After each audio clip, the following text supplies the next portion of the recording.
अतुल महेश्वरी छात्रवृत्ति परीक्षा के क्लासेस में आप सभी का वेलकम है। एंड बेसिकली आज का जो हमारा टॉपिक होने वाला है फॉर आप सभी के एग्जामिनेशन के लिए वो महत्वपूर्ण टॉपिक है। एंड इस टॉपिक से क्वेश्चन आप सभी को जीके जीएस सेक्शन में देखने को मिल सकते हैं। बेसिकली 1 से 2 क्वेश्चन मिनिमम देखने को मिल सकते हैं। ठीक है, टॉपिक क्या है हमारा? विश्व के प्रमुख जो हमारे संगठन है, ऑर्गेनाइजेशन है, वो और उनके मुख्यालय कहाँ पे है। ठीक है, इससे रिलेटेड जो क्वेश्चन है वो आप सभी को प्रीवियस ईयर का आपने क्वेश्चन पेपर देखा होगा, जो कि आपको प्लेलिस्ट में भी देखने को मिल जाएगा, जिसको हमने सॉल्व कराया हुआ है। उसमें भी आपको इस टॉपिक से प्रश्न देखने को मिलेंगे। ठीक है, चलिए स्टार्ट करते हैं। उससे पहले प्रीवियस क्लासेस को अगर आप देखना चाहते हैं तो आपको प्लेलिस्ट देखना है। ठीक है, प्लेलिस्ट सेक्शन में जाना है आपको। महा मैराथन क्लास नाम से आपको प्लेलिस्ट देखने को मिलेगा। उसमें एवब समथिंग 60+ क्लासेस देखने को आपको मिलेंगी रिलेटेड टू अतुल महेश्वरी छात्रवृत्ति परीक्षा के लिए। ठीक है, फर्स्ट नंबर क्वेश्चन यहाँ पे दिया गया है, संयुक्त राष्ट्र पर्यावरण कार्यक्रम, उसको हम लोग शॉर्ट में बोलते हैं UNEP। इसका बेसिकली ये हमारा ऑर्गेनाइजेशन है एक, और इसका जो मुख्यालय है वो है नैरोबी में है। कहाँ पे है? नैरोबी में है इसका मुख्यालय। ठीक है, किसका? संयुक्त राष्ट्र पर्यावरण कार्यक्रम का जो मुख्यालय है वो है नैरोबी में। ठीक है, टॉपिक हमारा क्या है? बेसिकली विश्व के जो प्रमुख संगठन है, ऑर्गेनाइजेशन है, वो और उनके मुख्यालय। ठीक है, इस क्लास में हम उसको ही कवर करने वाले हैं। सेकेंड नंबर क्वेश्चन है हमारा, जो कि संयुक्त राष्ट्र शरणार्थी जो हमारा होता है उसका उच्चायोग UNHRC HCR, इसका मुख्यालय है बेसिकली जेनोवा में। एंड थर्ड नंबर क्वेश्चन है यहाँ पे, पश्चिमी एशिया आर्थिक आयोग, इसका मुख्यालय है बगदाद में। नेक्स्ट है यहाँ पे दक्षिण पूर्वी एशियाई राष्ट्रों का संघ, इसका बेसिकली मुख्यालय है जकार्ता में। नेक्स्ट है हमारा पेट्रोलियम उत्पादक देशों का संगठन, इसका जो मुख्यालय है वो है वियना में। एंड यूरोपीय ऊर्जा आयोग EEC, इसका मुख्यालय है जेनोवा में। ठीक है, अंतर्राष्ट्रीय मुद्रा मुद्रा कोष, ये इंपॉर्टेंट है, इसका मुख्यालय है वाशिंगटन DC में। कहाँ पे है? वाशिंगटन DC में। एंड नेक्स्ट है यहाँ पे क्वेश्चन, एमनेस्टी इंटरनेशनल, इसका मुख्यालय है लंदन में। कहाँ पे है? लंदन में। ठीक है, नेक्स्ट देखते हैं हम लोग सार्क। ठीक है, मोस्ट इम्पॉर्टेंट है सार्क जो है, इसका मुख्यालय है काठमांडू में। एंड नेक्स्ट है इंटरपोल। इंटरपोल का जो मुख्यालय है वो पेरिस में है।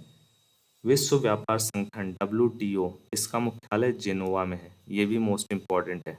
ठीक है, विश्व बैंक, ये भी मोस्ट इम्पॉर्टेंट है, इसका भी मुख्यालय वाशिंगटन DC में है। यूनेस्को, इसका मुख्यालय है पेरिस में। ठीक है, रेड क्रॉस ऑर्गेनाइजेशन जो है उसका मुख्यालय जेनोवा में है। एंड नाटो, नाटो का ब्रुसेल्स में है। ठीक है, ये भी इम्पोर्टेंट है। ठीक है, सभी सबसे पहले मैं आपको बता देता हूँ जो ऑर्गेनाइजेशन है और उसका मुख्यालय कहाँ पे है। उसके बाद जो इम्पोर्टेंट है वो भी बता दूंगा, उनको आप नोट कर लेना। ठीक है, नेक्स्ट है हमारा यूनिसेफ, एंड इसका जो मुख्यालय है वो न्यूयॉर्क में है। एंड जो गैट है उसका मुख्यालय जेनोवा में है। यूरोपीय संसद, इसका मुख्यालय लग्जमबर्ग में है। कहाँ पे है? लग्जमबर्ग। ठीक है, नेक्स्ट है हमारा राष्ट्रमंडल कॉमनवेल्थ, एंड इसका मुख्यालय लंदन में है बेसिकली।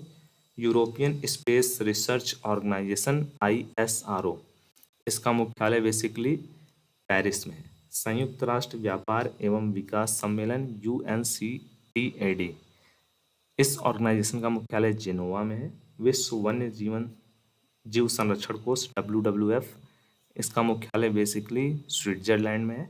एंड नेक्स्ट है ऑर्गेनाइजेशन अंतर्राष्ट्रीय ओलंपिक कमेटी IOC, इसका मुख्यालय लुसाने में है। World council of churches WCC, इसका मुख्यालय जेनोवा में है। ठीक है, नेक्स्ट ऑर्गेनाइजेशन है आर्थिक सहयोग और विकास संगठन OECD, इसका मुख्यालय है पेरिस में। नेक्स्ट ऑर्गेनाइजेशन है हमारा यूरोपीय मुक्त व्यापार संघ ECTA, एंड इसका जो मुख्यालय है वो जेनोवा में है। 27 नंबर यहाँ पे ऑर्गेनाइजेशन है हमारा अंतर्राष्ट्रीय परमाणु ऊर्जा एजेंसी IAEA, एंड इसका मुख्यालय वियना में है। एंड नेक्स्ट यहाँ पे जो 28 नंबर है यूरोपीय आर्थिक समुदाय EEC, इसका मुख्यालय जेनोवा में है। ठीक है, नेक्स्ट यहाँ पे ऑर्गेनाइजेशन है एशियाई विकास बैंक ADB, एंड इसका मुख्यालय मनीला में है। नेक्स्ट ऑर्गेनाइजेशन है यूरोपीय कॉमन मार्केट ECM, एंड इसका जो मुख्यालय है वो जनरली जेनोवा में स्थित है। ठीक है, परस्पर आर्थिक सहायता परिषद, इसका मुख्यालय मॉस्को में है। And next and last organisation list में है संयुक्त राष्ट्र औद्योगिक विकास संगठन UNIDO, इसका मुख्यालय बेसिकली वियना में है।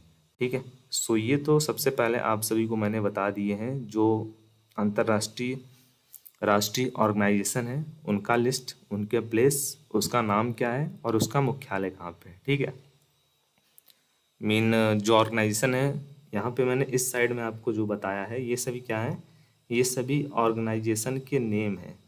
ठीक है, ये सभी ऑर्गेनाइजेशन के नेम है। एंड ये एरो के बाद आपको जो दिख रहा है ये सभी क्या है, उनके मुख्यालय जहाँ पे हैं उस प्लेस का नाम, मुख्यालय के प्लेस का नाम है। ठीक है, आई होप आपके इससे रिलेटेड डाउट्स क्लियर हो गए होंगे। ठीक है, सो इम्पॉर्टेंट जो हैं वो बता देता हूँ, उनको आप अच्छे से प्रिपेयर कर लो। ये हमारा इम्पॉर्टेंट है संयुक्त राष्ट्र औद्योगिक विकास संगठन, ये वाला हमारा इम्पॉर्टेंट है, इससे आ सकता है क्वेश्चन। एंड एशियाई विकास बैंक मनीला, इससे भी आ सकता है, इसको भी प्रिपेयर कर लेना, आप अच्छे से नोट कर लेना।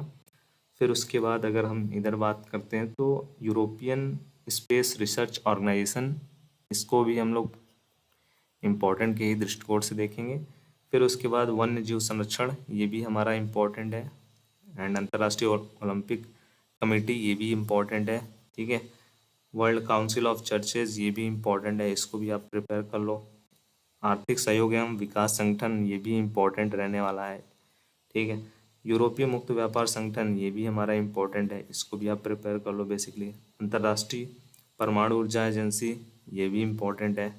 एंड लास्ट वाला भी इम्पोर्टेंट। ठीक है, सो मैक्सिमम जो है ना वो इम्पोर्टेंट ही है इस स्लाइड में। विश्व बैंक जो है ना, ये वाला क्वेश्चन मोस्ट इम्पॉर्टेंट है। यूनेस्को वाला भी मोस्ट इम्पॉर्टेंट है, रेड क्रॉस से भी रिलेटेड मोस्ट इम्पॉर्टेंट है, नाटो वाला भी मोस्ट इम्पॉर्टेंट है, यूनिसेफ भी मोस्ट इम्पॉर्टेंट है। एंड उसके बाद यहाँ पे सार्क, हाँ ये वाला इम्पॉर्टेंट है, इंटरपोल इम्पॉर्टेंट ही है। ठीक है, एंड इधर जो भी हम बात करें बेसिकली, सो यहाँ पे थोड़ा बहुत इम्पोर्टेंट है, जैसे यूरोपीय ऊर्जा आयोग, अंतर्राष्ट्रीय मुद्रा कोष, उससे पहले पेट्रोलियम उत्पादक देश, ये वाला इम्पोर्टेंट है। फिर उसके बाद ये वाला इम्पोर्टेंट है। ठीक है, सो आई होप आप सभी को इस क्लास को अटेंड करने के बाद आपके नॉलेज में थोड़ा बहुत वृद्धि हुआ होगा। कमेंट बॉक्स में ज़रूर से फीडबैक देना अगर आपको कुछ नया सीखने को मिला है हमारे साथ जुड़ने के बाद, इस क्लास को वॉच करने के बाद। सो सब्सक्राइब मस्ट, आप सभी को सब्सक्राइब करना है, तभी आपको आगे आने वाले क्लासेस के नोटिफिकेशन मिलेंगे।